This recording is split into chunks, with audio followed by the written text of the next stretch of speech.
Alright guys, it's been a fat minute. Let me just load this up. Since I played this. Technically when I'm recording this right now is like when I am back from my short break. Cause to be honest, like recording videos like this back to back is very time consuming. It's very time consuming, and juggling that with other parts of my life, like my hobbies, my work, it's just a lot.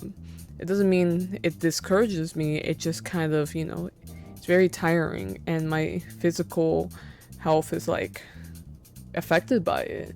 So that's why I take these on and off breaks here and there. I prefer to prepare videos rather than just do it all in just a certain period of time. Back to back, it's just more, I feel more prepared.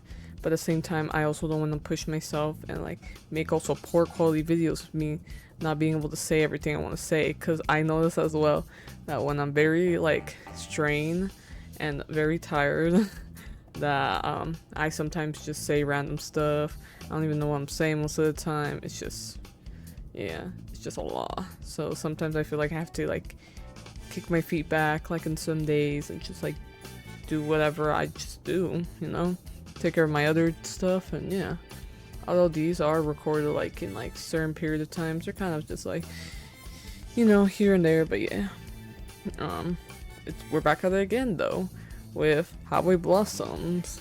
Been a while since I did my monologues or reading or whatever. I do not have the remastered version, but I love doing these freaking voices. So let's see how it goes. Less than a minute, we're already falling behind. I watched Maria's Talatites as she speeds up the road, horn blaring to scare away the cars unfortunate enough to be in her lane. I'm going as fast as I dare to, worried about the cops that could be lurking around one of the bends in the road. I can't let her out of my sights. There's no room to pass yet, but I have to watch for an opportunity. With one hand, Marina clutches the headrest bar of her seat.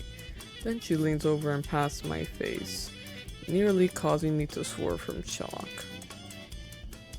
What are you? She grabs my seatbelt and buckles me in. Then she does the same for herself. Okay, now that we're at least not gonna die if you hit something. Can you tell me what exactly is happening? All I know, guys, recap, I think something about treasure. She sounds a little frantic and a little curious. Okay, so do you remember Balanced Rock? It wasn't one of those places that we visited earlier today, but it's one of those spots that's on posters and in lots of ads. Ah, so kind of tourism attraction? I think so, or at least hearing about it.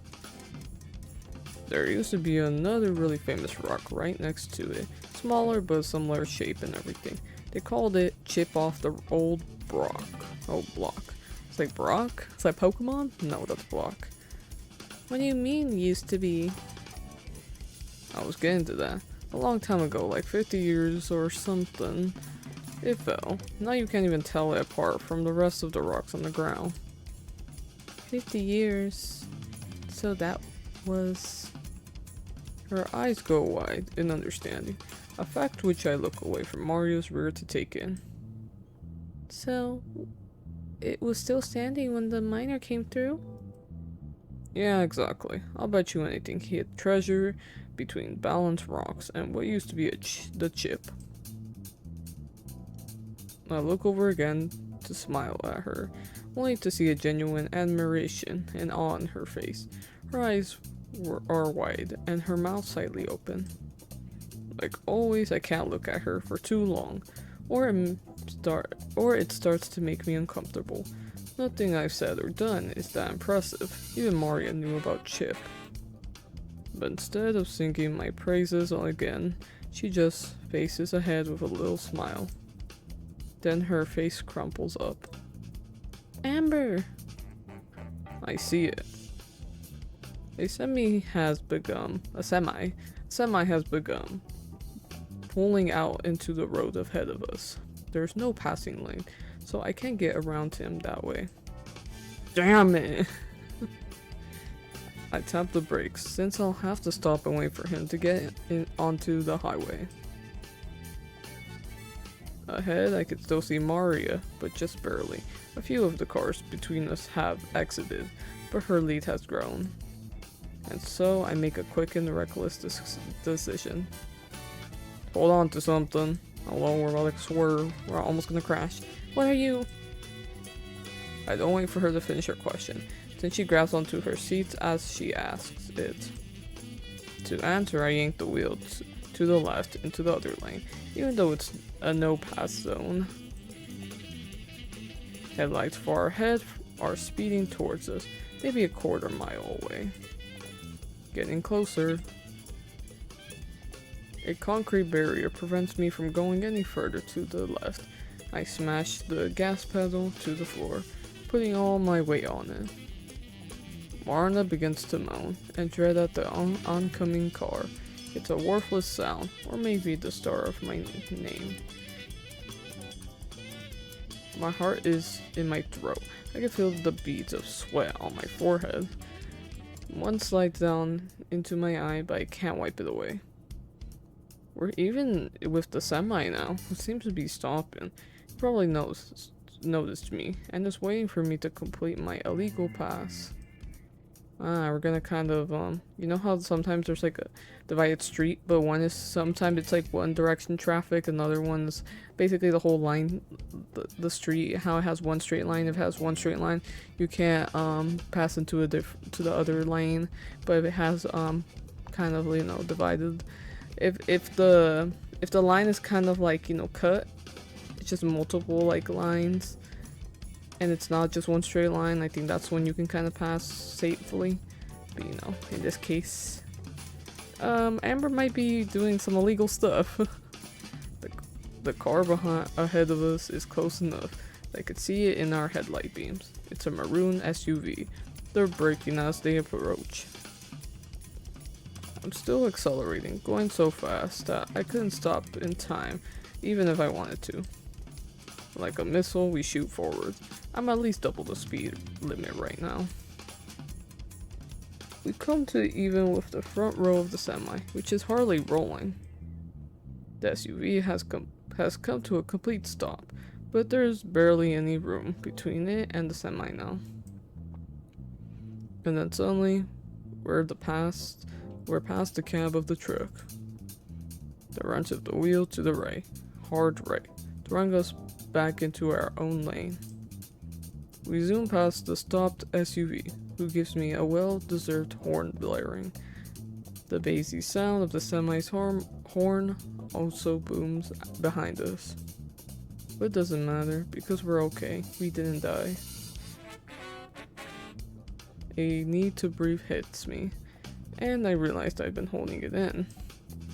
I sighed, adrenaline still coursing through me. Oh my god, Amber. Her voice cracks, and she starts to laugh hysterically.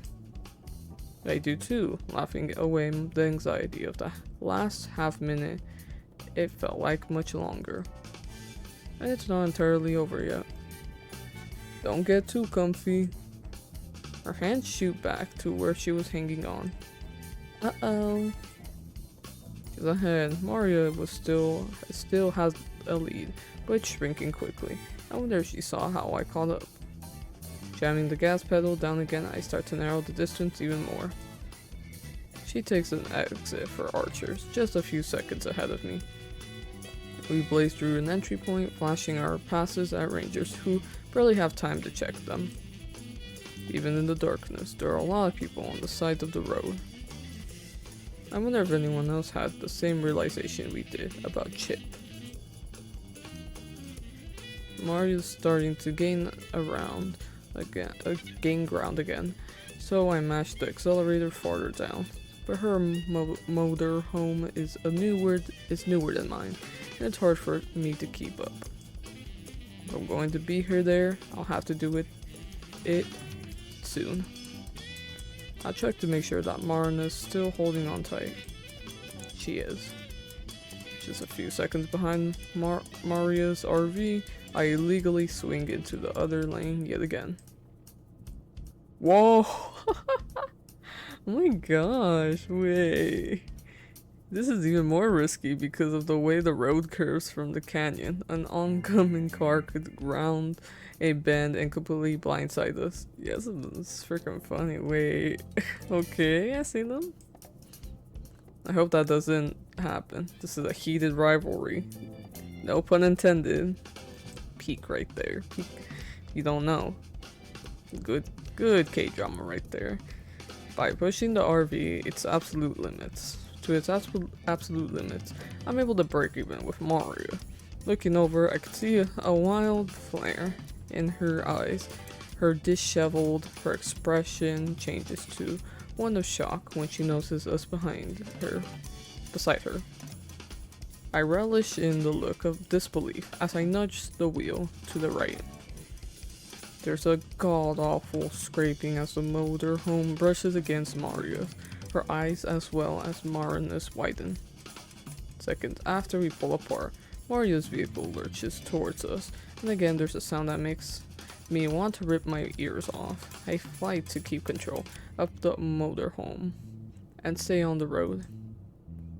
Awestruck bystanders watch as we pass by, but hardly register them. Still neck and neck, we continue toward Balance Rock. Through insane luck or divine intervention or something, the road ahead is clear. I won't try to shove them off the road again, because there are now steep drop-offs that could actually be fatal. But I do have to do something to gain an edge. Just arriving seconds before her isn't enough. A sign visible just a split second informs us that there are 5 miles to the Balance Rock. What might have been an arrow for an exit has been scuffed to illegability. Maybe that's our chance. Up ahead, barely illuminated by the flickering lamp, the road splits into 2 directions. A sign in the middle is smashed and folded in on itself, probably the result of someone reckless driving. One of these paths leads to Balance Rock, but I don't know which. I'm willing to bet Mario doesn't either, though. From Marina's window, I could see Mario shoot me in one final death glare before they rocket off down the exit. Okay, I guess we calm down there. We stay on the other branch, though I'm back in the proper lane now. Just gotta hope it's the right branch. As I start to calm down yet again, I realize my legs are shaking. Marina cranes around to watch Mario's vehicle, which is quickly disappearing into the murk. Once it's fully out of sight, she turns back to me, her face as white as her knuckles. I mean, yeah, we're over here like freaking having a, what's it called? Having Tokyo Drift over here, if you know what I mean. You okay? Guilt stabs me. I may have seriously traumatized her with 2 incidents within minutes of each other. After taking a deep breath, she unclenches her fist. Can we never ever do that again? That was insane. Super insane. Like, oh my god. I thought I was gonna die. Same, Marina, I can agree. Wait. Did we die? You know what, that's a good question. Am I just imagining this now? I don't think you can imagine stuff if you were dead, kid. That's the kind of thing a dead person would say. Like in that one movie where it was about a guy who could talk to dead people, except I think I know which one. Yeah, what was it called? No, it wasn't The Walking Dead. It was, you know, this normie shit. I'm just kidding. My bad, guys. Sorry, I'm just kind of also uncultured. Like, I know shit, but at the same time, it just depends. I'm not a movie person, generally speaking, which is not To be honest, I should watch more movies. I admit it, I'm living under a rock under that aspect. I know more about video games, anime, type shit, but not movies. Fine, I'm 90% sure we're not dead then. I should look into them though more. Maybe after this. Ooh. Okay. Okay, 90%. That's not bad. And being a ghost might be kinda cool too. You could spy on people without them ever knowing. I'll keep that in mind. If there's ever someone I wanna haunt. Our voices are shaky, even though our conversation isn't serious.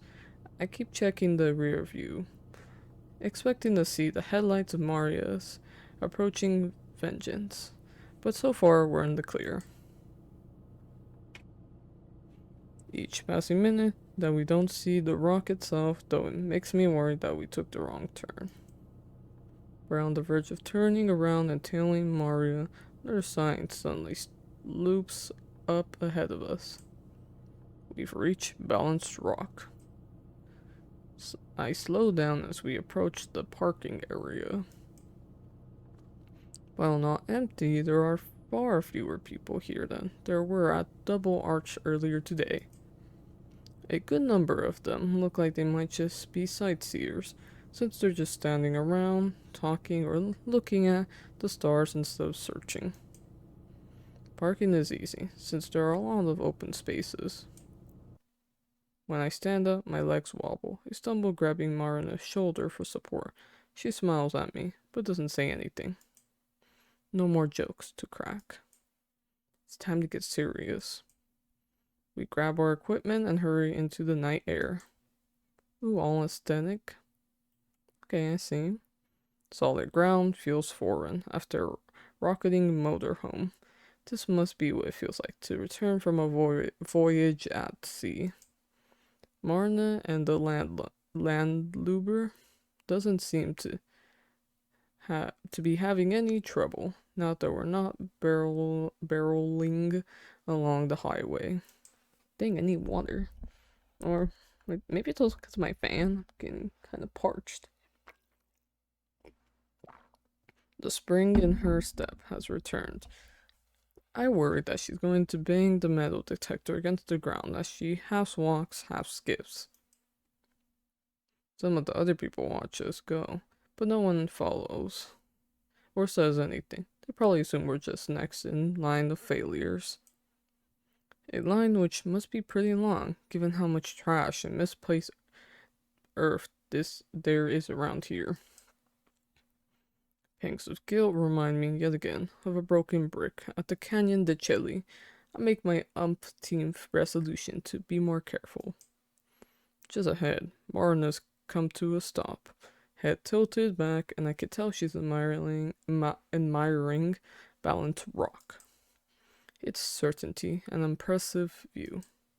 Someday, I'd like to take her back to all these places we've gone, but without the pressure of the treasure hunt rushing us, just taking in the sights. I slow my steps a little so I could keep watching her from behind. Maybe sensing me, she spins around and waves. Hurry up!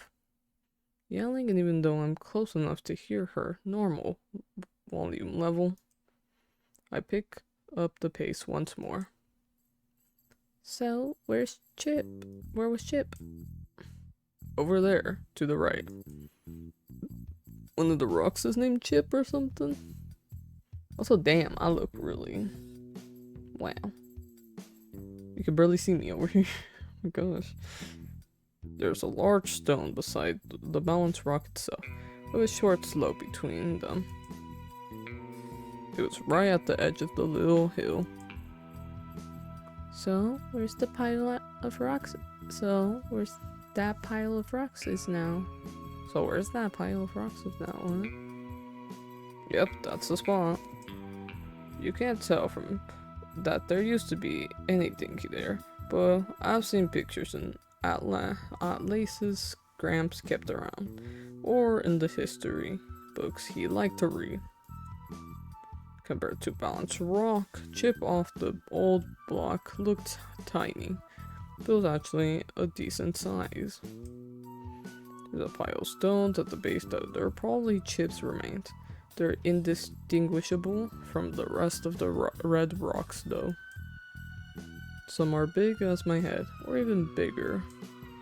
It's hard to tell if anyone else has picked through here, but since there aren't any shovel marks or holes, I'm guessing not. Where do we start? I think for a moment. First, let's get easy stuff out of the way. You go check the side of the metal detector and I'll check this one. We sweep over the ground between the hill where Chip once stood and the massive stone wall behind me. Nothing. Okay, that's pretty much what I expected. I lean my metal detector against the wall and go back to the pile of rocks. Just check over the places that I uncover, okay? Marna nods, holding her detector at the ready. She reminds me of a surgeon about to perform an operation. I roll aside from the rocks with my feet, but both are so big that I have to stoop down and use my hands.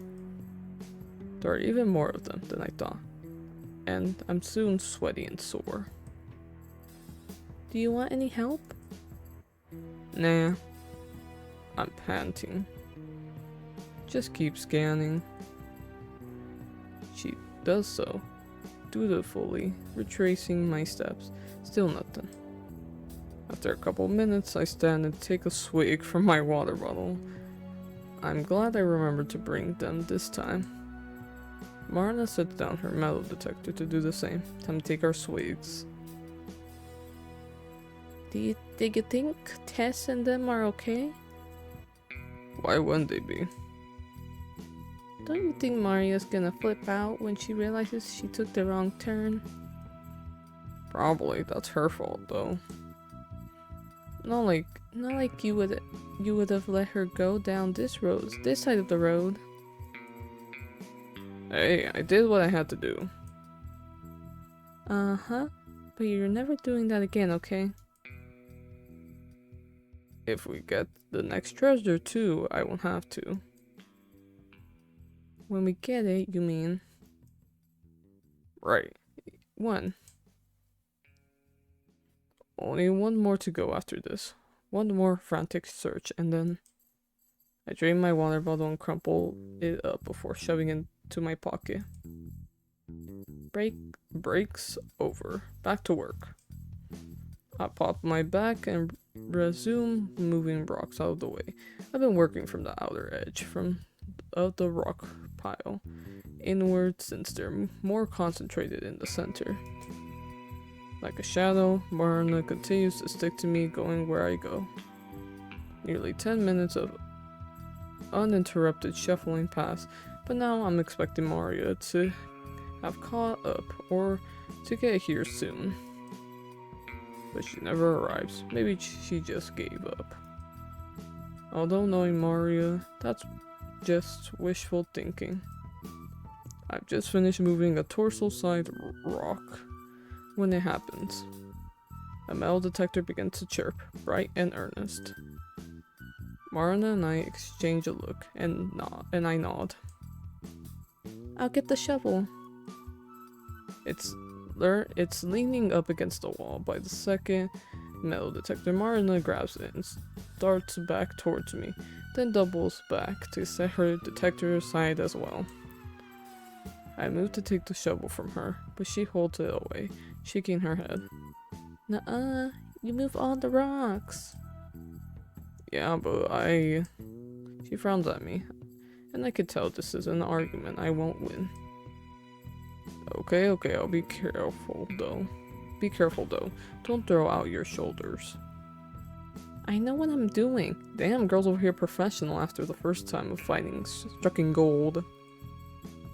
And she grabs at the ground like she's wielding a salad fork. It bounces off with a jolt. You need to go at it with more of an angle, like you're trying to slide it into the ground. I move behind her and adjust her arms a little. Her shoulders are damp with sweat though. I'm drenched with it. She tenses up when I first touch her, but relaxes most immediately. It's enough to make me self-conscious though, and I take a quick step back. Sorry. I'm mumbling. Oh no, you're fine. You just surprised me. Her voice is higher than usual. It's okay. You should have it now. Nodding, Marna jabs at the ground again.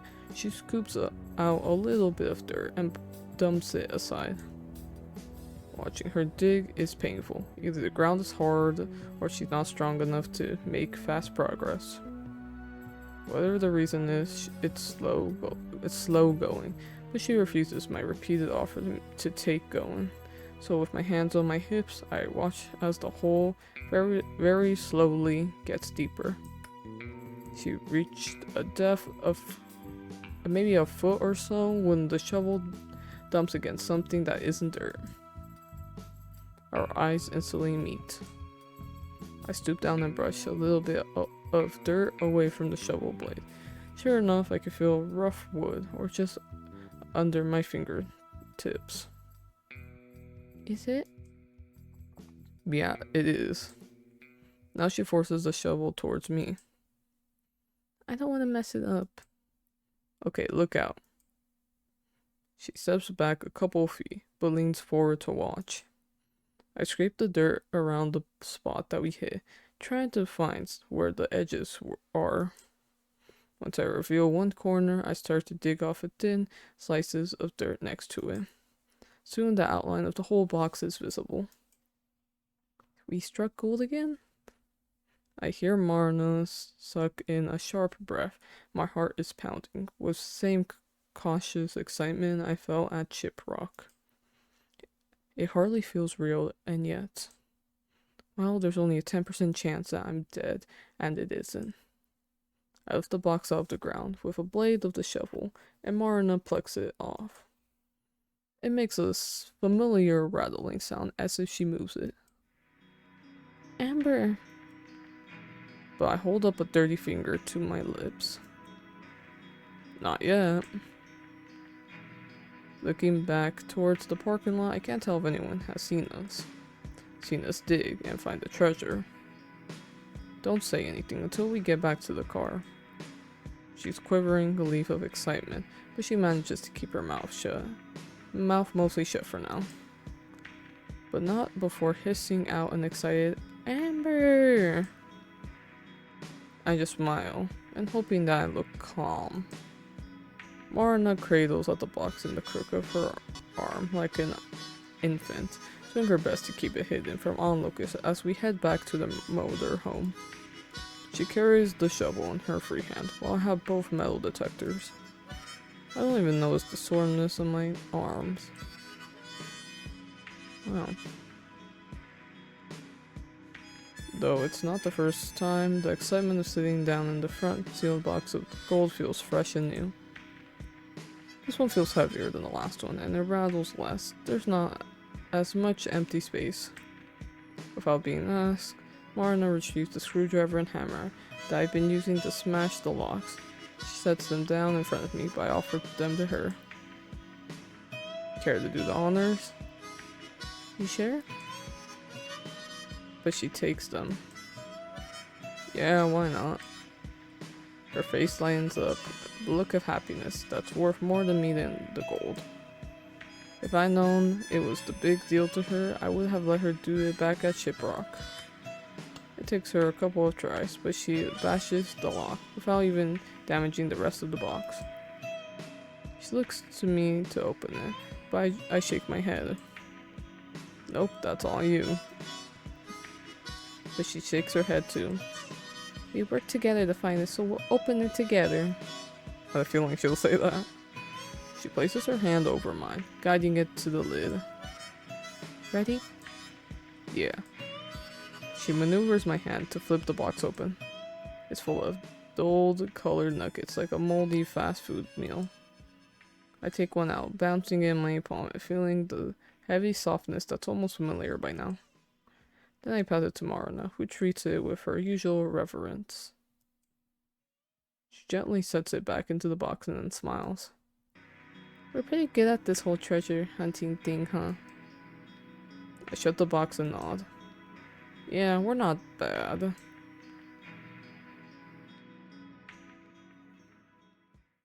And with that, till next time. Wow, we found treasure again. Can't believe that. Pretty good. We are pretty good at this treasure hunting thing. Wow.